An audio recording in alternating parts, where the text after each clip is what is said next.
오늘 함께 보실 하나님 말씀은 요한복음 4장 27절에서 42절 말씀으로 고난의 길에서 생명의 길로라는 제목으로 요한복음 시리즈 그 11번째 시간을 함께 하도록 하겠습니다. 네, 분이엘 밤 기도회가 감사로 마무리되었습니다. 우리 다시 한번 하나님께 영광의 박수 올려보도록 하죠. 네, 그리고 우리 한번 서로 격려해 봤으면 좋겠어요. 참 애쓰셨습니다. 우리 도전을 함께 계속 이어갑시다. 네, 여러분 혹시 연 날리기 좀 해보셨어요? 네, 연 좀 잘 날리세요? 역시 좀 연식이 있는 분들은 연을 좀 잘 날리시네요. 저는 몇 해 전에 아이들과 연 날리기 체험을 할 기회가 있었어요. 앞에서 아이들과 연 날리기, 그러니까 앞으로 여러분 이 자녀가 어린 분들 잘 들으세요. 이제 연 날리셔야 되거든요. 연 날릴 때 이 연이 안 날면 애들이 엄청나게 실망합니다. 그러니 제가 지금 연 잘 날리는 방법을 알려드릴 때 주의 깊게 들으셨으면 좋겠어요. 왜냐하면 일례로 제가 그 연 날리기 체험할 때 대여섯 가정이 함께 날렸거든요. 그런데 그 중에서 유일하게 연 날린 게 누구다? 심지어 온유의 연도 잘 예담이 거는 잘 안 날랐는데 온유의 거는 잘 날랐고 시온이 거는 심지어 산을 넘어갔어요. 너무 날아가가지고 나중에 이게 바람이 너무 세가지고 끊어질 정도로 정말 안 보일 정도로 연이 그렇게 멀리 날아갔단 말이죠. 그러니 저를 신뢰하셔야 됩니다. 자, 지금부터 연 잘 날리는 방법을 알려드릴게요. 첫 번째는 방패연이 되었든 가오리연이 되었든 뭐 어떤 연이든 상관없어요. 가장 기본은요, 튼튼하게 만들어야 돼요. 그게 첫째예요. 자, 여기까지 들으면 뭐야 별거 없네 라고 하시겠지만 이제부터 진짜입니다. 주 재료, 그 방패연이든 가오리연이든 아주 잘 만드는 것이 먼저 보장이 된 다음에 그 다음이 중요해요. 그게 뭐냐면 연을 띄우는 방법입니다. 우리 보통 연 어떻게 날려요? 아이가 연을 잡고 부모님이 아빠가 됐든 엄마가 됐든 어떻게 해요? 앞으로 엄청 띄우거든요. 그래 날든가요? 잘 안 날라요. 그게 엄청 힘만 듭니다. 저도 그랬어요, 과거에. 근데 바람이 있을 때 어떻게 해야 되냐면 바람을 등져야 돼요. 부모가. 아이가 연을 들고 있는 것까지 맞아요. 근데 부모가 바람을 등진 채로 달리지도 않아요. 달릴 필요도 없어요. 바람 딱 그 타이밍을 찾아야 돼요. 그래서 바람이 싹 불 때 내 등 뒤로 귀로 바람이 쑥 지나가는 그 순간에 아이에게 한마디 하면 됩니다. 놔! 그렇고선 탁 이 얼레를 좀 풀면 연이 쑥 날게 돼 있어요. 근데 문제는 여기서 진짜 중요해요. 요 정도까지는 어느 정도 합니다. 문제는 우리의 목적은 어떻게 띄워야 돼요? 높이 띄워야 되잖아요. 그럴 때 이 초보인 사람들이요, 어느 정도 띄웠으니까 얼레를 가지고 힘을 빡빡 줍니다. 이렇게 빡빡. 그러면 날다가도 어떻게 되냐, 이게 뱅글뱅글 공중에서 돌다가 결국은 처박혀요. 그때 어떻게 되냐면 오히려 얼레를 꽉 쥐고 힘을 빡빡 주는 게 아니라 얼레를 어떻게 돼요? 풀어줘야 돼요. 마치 연의 힘을 푸는 것처럼.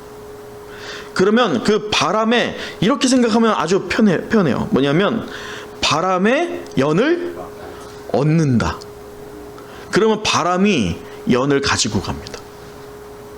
그렇게 되면 연은요 굉장히 높게 날 수 있어요. 자, 이제 다음에 꼭 해보셔야 돼요.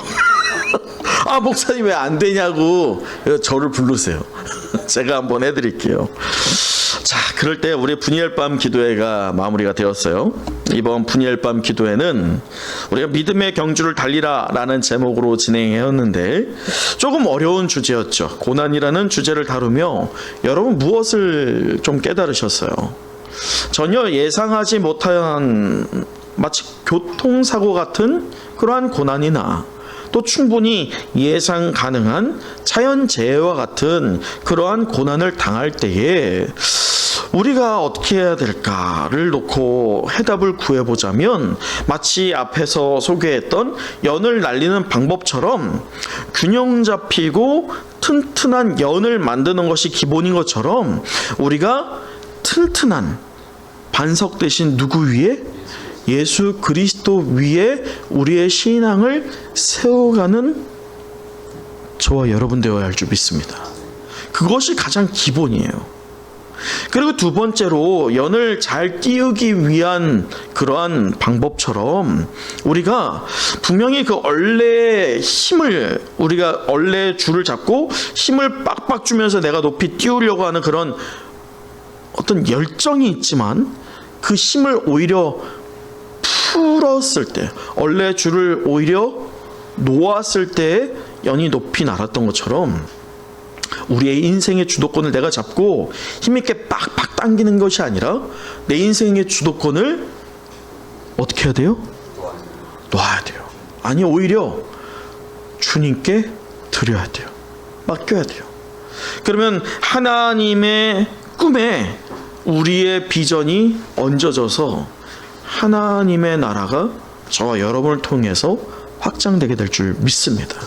그러한 과정에서요 하나님께서 고난이라는 것을 사용하신다는 것입니다. 여러분 오늘 본문을 보면 우리 앞에 마치 미친 듯한 모습을 보이고 있는 여인이 보여지고 있어요. 그가 누구예요? 바로 수가성 사마리아인 여인입니다. 자, 그가 우리가 분명히 아는 것처럼 이 야곱의 우물에 와서 물을 길고자 할 때 예수님께서 어떤 말씀을 해요? 자, 26절 보세요. 예수께서 이르시되 내가 말하는 내가 그라 라고 말씀하십니다. 이 이야기를 듣고 이 말씀을 듣고 이 여인이 보인 반응이 무엇이냐? 우리 28절 같이 읽어볼까요? 시작. 여자가 물동이를 버려두고 동네로 들어가서 사람들에게 이르되. 여러분 잘 보셔야 이게 마치 이 그림처럼 영상처럼 상상하듯이 오늘 본문을 읽어보셔야 돼요. 뭐냐면 물동이를 살포시 내려두었다라기보다는 저는 좀 거기에 가미를 해보자면 물동이를 완전 집어 던지듯이 하고 이 여인이 동네로 갔다라고 하지만 동네에 들어와서 라고 표현하지만 사실 저는 그렇게 보지 않아요. 이 여인이 물동이를 집어 던지고 동네로 어떻게 왔겠어요? 미친 듯이 달려갔을 거예요. 미친 듯이 달려가는 거예요. 근데 그 동네가 어떤 거예요? 자기의 과거를 놓고 조롱하고 비웃던 더럽다라고 하면서 그렇게 손가락질하던 그 동네를 향하여서 조금의 망설임도 없이 달려가고 있는 오늘의 여인입니다. 자기의 신분도 잊었어요. 그러면서 만나는 사람마다 붙잡고 소리치고 있는 이 여인입니다. 정말 미친 것 같아요. 그렇다고 그가 뭔가 정말 오늘날처럼 로또에 당첨되어서 그래서 그렇게 기뻐 환호하고 있느냐? 또 그의 신분이 완전히 세탁이 되어서 그렇게 감격되어서 소리치고 있느냐? 아니었어요. 성경에 기록되고 있진 않지만 저는 오늘 여인이 그 외치고 있을 때 얼굴 표정이 어떨까를 한번 상상해 봤어요. 여러분 어땠을 것 같아요? 그 여인이 소리는 치고 있는데 얼굴은 어땠을 것 같아요? 기뻐했을 거예요. 기뻐했을 거예요. 그리고 소리치고 있는 그 목소리는 감격에 겨워서 떨리면서 힘주어서 외치고 있었던 여인이었을 거예요. 저는 그렇게 오늘 말씀을 묵상해 보면서 상상해 봤거든요. 저는 오늘 이 시간에요 무엇이 그녀를 이토록 변화시켰을까? 또 변화된 그녀가 어떤 영향력을 끼치고 있을까를 본문을 함께 살펴보는 오늘 이 시간 되었으면 좋겠어요. 또 그렇게 본문 통해서 그 일련의 변화를 겪고 있는 이 여인이 보이고 있는 그 행동들이 새롭게 변화가 된 성도라고 하고 있는 저와 여러분에게 어떤 도전이 되고 있는지, 또 그 도전을 우리도 바통을 이어서 어떻게 삶의 자리에서 보여야 할지에 대한 결단으로 이어가는 은혜의 시간 되었으면 좋겠습니다. 자, 먼저는 우리 오늘 본문의 28절을 다시 한번 읽어보도록 할까요? 28절이에요. 시작. 여자가 물동이를 버려두고 동네로 들어가서 사람들에게 이르되. 여러분, 인간이 아니라 구원자, 메시아라고 하는 그리스도를 인격적으로 만난, 여기에서 아주 중요한 단어는 인격적인 만남입니다. 지식적으로 안 것도 아니라, 인간적인 수준에서 이해한 것이 아니라 그토록 기다려왔던 메시아, 구원자를 인격적으로 만난 이 수가성 사마리아 여인이 보인 가장 먼저 행한 행동이 뭐예요? 물동이를 버린 거예요. 여러분 잊지 않으셨죠?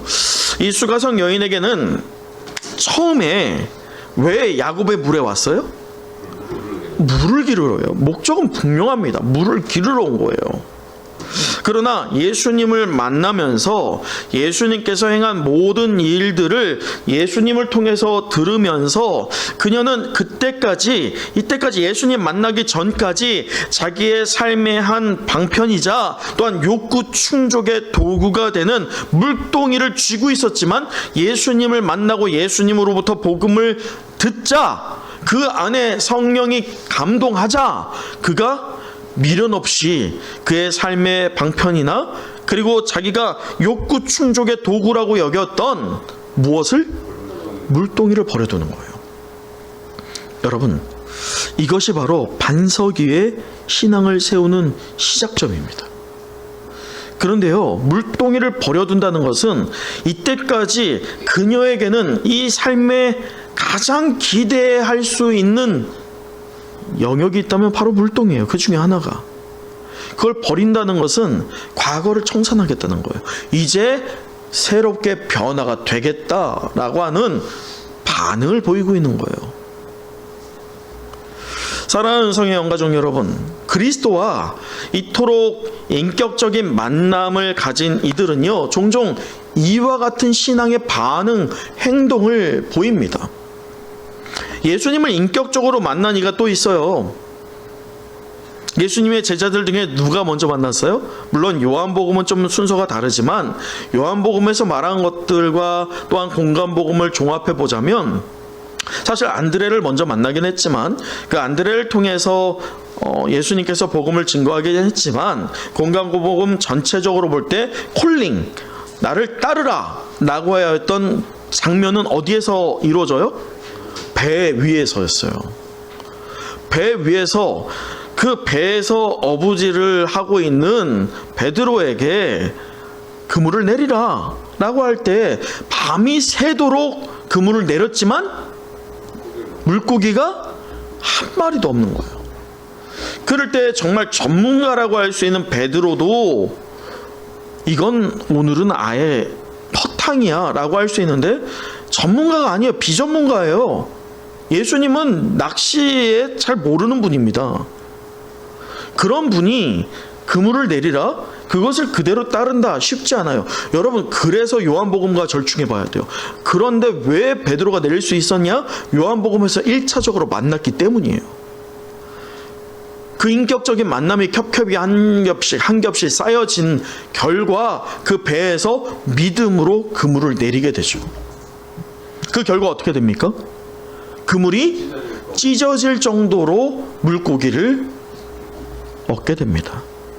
그럴 때 베드로는 즉각 예수님 앞에 어떻게 해요? 엎드려집니다. 그리고 예수님께서 사람을 낚는 어부가 되게 하리라 라고 하면서 나를 따르라 라고 할 때 베드로와 안드레가 했던 행위가 무엇이냐? 오늘 이 여인이 물동이를 버린 것처럼 그들이 생명처럼 여겼던 자기들의 삶의 어떤 의지와 또 삶의 욕구가 투영되고 있는 그물과 배를 버려둡니다. 그리고 그 즉시 예수를 따릅니다. 야고보와 요한은 여기에서 한층 더 나갑니다. 그 직후에 야고보와 요한을 예수님께서 똑같이 부르실 때 야고보와 요한은 배와 그물뿐만 아니라 거기에 하인들과 심지어 아버지까지 버리고 예수님을 쫓습니다. 이처럼 예수 그리스도를 인격적으로 만나서 그가 인간 예수가 아니라 어느 정도 분량의 예수가 아니라 메시아다 라고 하는 그 믿음의 확신을 경험하게 된 성도는 누구나 다 이와 같은 반응을 보인다는 것입니다. 저는 이 자리에 계신 여러분 모두가 예수 그리스도와 인격적인 만남을 경험하기를 축복합니다. 인격적인 그 만남을 통하여서 여러분의 삶의 방편이자 욕구 충족의 도구, 그것이 투영되고 있는 무언가가 있어요. 놓지 못하고 있는 그것 말이죠. 그것으로 이때까지 여러분의 삶의 기초를 다져가고 있었다라고 한다면 이제 예수님을 인격적으로 만나는 것을 통하여서 예수 그리스도라고 하는 반석 위의 기초를 새로이 다지는 도전이 우리로부터 일어나길 간절히 축복합니다. 그리고 인간 예수가 아니라 이 구원자인 그리스도를 인격적으로 만난 이 수가성 여인이 그 다음으로 보인 반응이 무엇이냐? 우리 다시 한번 28절 또 한번 읽어볼까요? 28절이에요. 시작. 여자가 물동이를 버려두고 동네로 들어가서 사람들에게 이르되. 여러분 보세요. 마치 이 여인이 물을 길어서 다시 돌아가야 되는 동네이지만 왜 그녀가 정오에 지금 야곱의 우물에 왔어요? 사람들의 이목을 피하기 위해서였어요. 그런데 이 여인이 지금 동네로 달려가서 뭐라고 하느냐? 자 보세요. 29절. 내가 행한 모든 일을 내게 말한 사람을 와서 보라 라고 하면서 사람들에게 말합니다. 소리치는 거예요. 지금 사람들을 피하고 있던 그녀입니다. 그런 그녀가 사람들을 향하여서 소리치고 마치 사람들을 모으고 있어요. 사람들의 눈을 피하여 했던 그녀가 사람들을 모으고 있어요. 여러분 이것이 이 여인이 노력한다고 될 문제이겠어요? 여러분 우리가 인간 역사에 있어서요. 우리가 엘리야를 통하여서도 본 바가 있지만 이 시대에 가장 사람들을 괴롭히고 있는 질병이 있다면 그건 우울증이에요. 여러분 요즘에 얼마나 많은 연예인들이 목숨을 끊습니까? 참으로 심각한 사회 상황입니다. 그러나 문제는 믿음의 성도들조차도 그런 우울증을 겪고 있잖아요. 그만큼 마음의 병이요 육체까지도 영적인 범주까지도 집어삼킬 수 있다는 것이에요. 근데 이 여인이 육적인 부분뿐만 아니라 이런 감정적인 부분에서 닫혀 있어요. 그 동네 사람들과 척을 지고 있어요. 자기를 더럽다라고 여기고 있고, 그리고 자기를 그렇게 비난하고 있는 그들과 사이가 좋겠냐고요. 그들에게 내가 노력한다고, 내가 이 심리적인 것들, 마음의 질병 다 치유됐다라고 하면서 내가 한번 해볼까? 쉽지 않아요. 여러분 여기에서 우리가 알 수 있는 것은요, 이 여인이 이때까지는 자기의 삶의 주도권을 누가 쥐고 있었어요? 자신이 쥐고 있었어요. 그러면서 이것을 어떻게 해결해 볼까라고 하면서 결혼을 5명과 했잖아요. 그럴 때마다 실패를 경험했어요. 그런데 또 지금 6번째 잘못을 또 지고 있는 이 여인 아닙니까? 그 얼레를 쥐고선 자기가 힘을 다하였을 때 그 결과는 마치 연이 뱅글뱅글 돌다가 땅에 처박히는 것처럼 처박히는 인생밖에 되지 않았다는 것을 이 여인이 깨달은 이후에 이제 그 연의 얼레 줄을 풀어놓는 것처럼 자신이 쥐고 있던 줄을 하나님께 내어드리는 거예요. 예수님께 내어드리는 거예요. 그러니 할 수 있는 겁니다. 자, 그럴 때 잘 보세요. 어떤 일이 일어날까? 그가 내가 말한 사람을 와서 보라 할 말이 없는 거예요. 자기가 아직은 잘 모르겠어. 분명히 예수님께 들었는데 이것을 내가 지금 이 짧은 순간에 어떻게 풀어서 이 사람들을 이해시켜야 될지 그건 모르겠어요. 그러나 그에게 도전해 주시고 그를 사용하시겠다는 하나님의 의도는 분명히 알았어요. 그래서 이 여인이 보인 반응은 딱 하나입니다. 뭐예요? 와서 보라. 야, 내가 뭐라고 할 말은 없어. 뭐라고 설명을 할 수는 없어. 근데 너무 좋아. 그가 그리스도야. 그래, 와서 봐봐. 여러분, 이 여인의 말을 사람들이, 우리 영화처럼 한번 생각해 보자니까요. 사람들이 여인의 말을 듣고 그래? 가볼까? 이렇겠어요, 처음에? 이 여인과 아예 닿기를 거절하는 사람들 아니었겠어요? 심지어 이 유대인들에게 다 개처럼 여겼던 사람들입니다. 도찐 개찐이에요. 하지만 그럼에도 불구하고 그 동네에서는 더욱이 더 더럽다라고 여겼고 사람들과 왕래가 끊어진 그런 여인이 아니었어요. 근데 그 여인이 와서 보라라고 할 때 반응을 하겠냐고요. 그러니 여인이 얼마나 힘써서 이야기했겠어요. 얼마나 애씀이 있었겠어요. 얼마나 그의 노력이 있었겠어요. 이 노력은 자기의 열심의 노력이 아니라 그 삶을 하나님이 주관할 때 변화되는 노력이었다는 것입니다. 이 노력이 그렇다면 누구의 노력이에요? 하나님의 노력이었어요. 그 결과 어떤 반응이 있느냐? 자, 30절 보시죠. 30절입니다. 그들이 동네에서 나와 예수께로 오더라. 여러분, 그 여인의 말 놀랍지 않으세요? 평소에 거들떠보지도 않고 도리어 벌레 취급하던 그 여인이에요. 그런데 그 여인이 그렇게 열정적으로, 그렇게 성령의 감동으로 외치고 있는, 와서 보라 그가 그리스도다 라고 하는 그 외침에 사람들이 반응하는 거예요. 이어서 39절도 함께 보도록 할까요? 39절이에요. 함께 읽어보죠. 시작. 여자의 말이 내가 행한 모든 것을 그가 내게 말하였다 증언하므로 그 동네 중에 많은 사마리아인이 예수를 믿는지라. 여러분 보세요. 그냥 온 것만이 아니에요. 여러분, 유대인들은 수많은 사람들이 예수님을 애워쌌어요. 그러나 그들은 다 구경꾼이었어요. 오늘도 처음에 이 여인의 말 때문에 반신반의하여서 예수님께 나왔지만 예수님으로 말미암아 그들이 끝내 예수를 그리스도로 믿게 됩니다. 여러분, 이건 유대인들에게서 발견되지 않는 부분이에요. 얼마나 놀라워요. 한 명을 통하여서 이 엄청난 열매를 맺고 있는 거예요. 여러분 기억하시죠? 사도 요한은 분명히 의도성을 가지고 이 요한복음에서 특히나 수가성의 사건을 다루고 있어요. 그럴 때 이 의도성을 가지고 예수님께서 세 가지 갈림길에서 굳이 사마리아를 관통하기로 결단한 것은 예수님의 강한 의지와 또한 사명감에 기인한 것으로 그곳이 하나님을 믿게 되는, 또 예수를 그리스도로 믿게 되는 열매를 맺기 위함이었어요. 그럴 때 예수님께서는요, 한 명에게 집중한 거예요. 그 한 명이 누구입니까? 바로 그 수가성 여인이에요. 사랑하는 성령 가족 여러분, 이 1년의 사건을 통해서요, 우리가 주목해야 되는 것은요, 이 수가성 여인이 물동이를 버린 것 정말 중요한 사건이죠.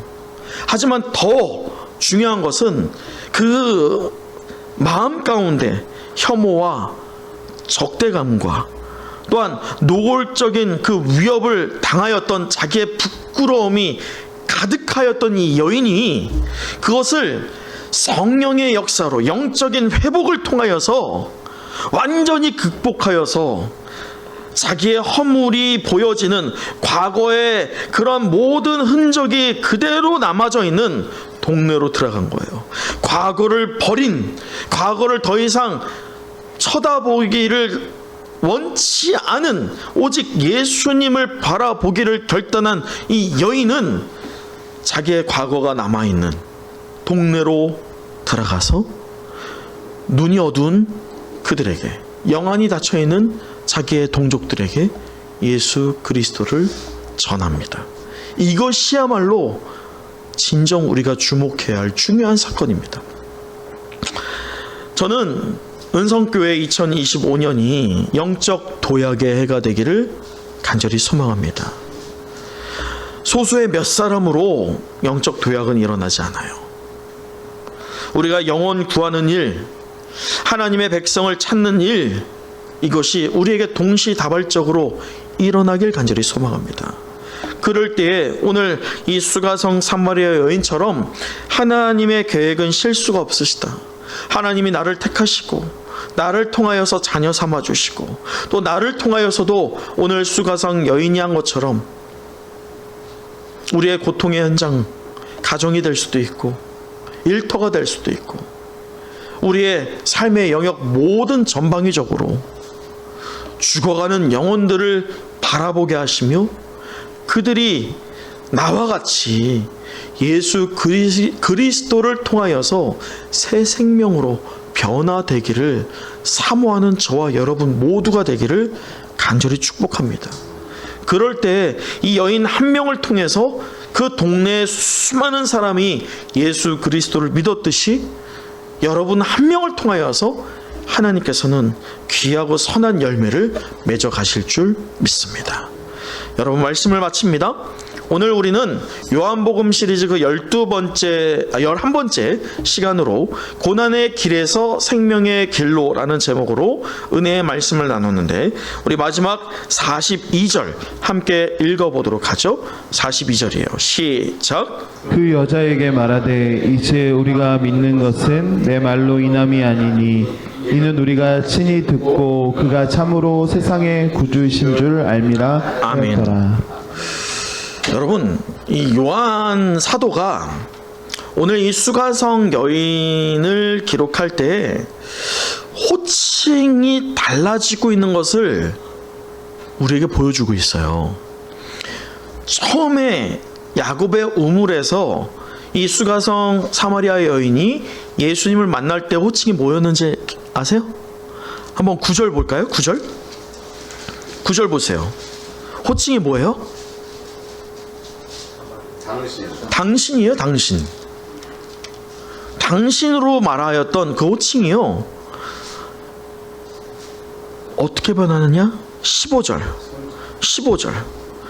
여자가 이르되 주여. 이때 주는 그리스도의 주가 아니에요. 주는 마치 좀 높은 사람, 귀족이나 왕들을 말하는 호칭들로 사용하였던 게 주입니다. 그래서 예수님에게만 주라는 사용을 쓰지 않았어요. 당시에 주라고 하는 것은 자기의 주인이나 또는 어떤 귀족이나 왕들에게 주로 사용되었던 말입니다. 그러니 이 여인이 당신이라고 말했다가 대화를 통해서 인격적인 그 만남의 과정을 통해서 호칭이 당신에서 주로 변했다는 것도 놀랍죠. 그런데 거기에서 그쳐지지 않아요. 19절도 보세요. 19절에 보면 이제 어떻게 하느냐? 내가 보니 선지자로소이다.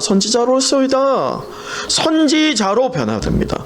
모세가 약속한 선지자, 모세가 약속한 그 미래의 대언자, 그렇게 발전을 합니다. 점진적인 그의 신앙이 발전이 이루어지고 있어요. 성장하고 있어요. 그런데 마침내 꽃을 피우는 그 호칭이 무엇이냐? 마지막 25절입니다. 25절, 여자가 이르되 메시아 곧 그리스도라. 할렐루야. 여러분, 우리도 점진적인 신앙의 발전이 있어야 돼요.